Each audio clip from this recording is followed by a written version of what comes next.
ধামরাইয়ের ঐতিহ্যবাহী কাঁসাতামা শিল্প পরিদর্শনে আসছেন পররাষ্ট্র মন্ত্রণালয়ের সাংস্কৃতিক ও ক্রীড়া কূটনীতি অনুবিভাগের মহাপরিচালক।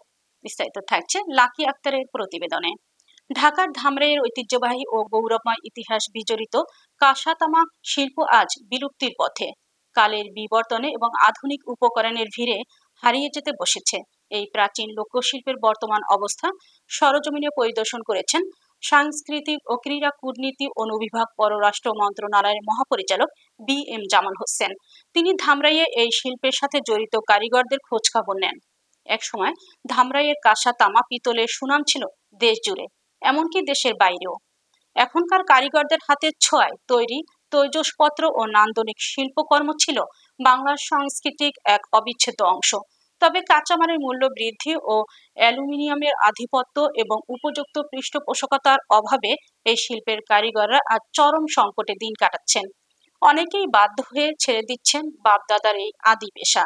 ঐতিহ্যবাহী এই খাতকে পুনরুজ্জীবিত করার সম্ভাবনা ও কারিগরদের সার্বিক নিরাপত্তা ও অবস্থা পর্যবেক্ষণে ধামরাই পরিদর্শনে আসছেন সাংস্কৃতিক ও ক্রীড়া কূটনীতি অনুবিভাগ পররাষ্ট্র মন্ত্রণালয়ের মহাপরিচালক বি.এম. জামাল হোসেন।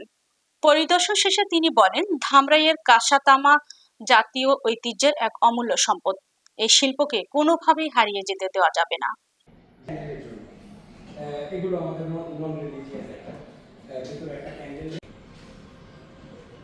এগুলোকে বলি আমরা কার্ডিয়ান ফার্স্ট। সাধারণত দরজার দুই পাশে রাখি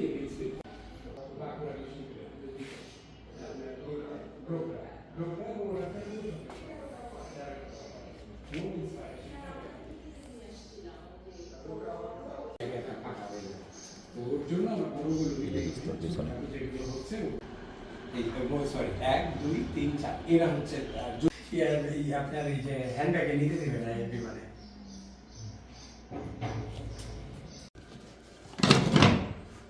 এই নিচেরটাও এরকম।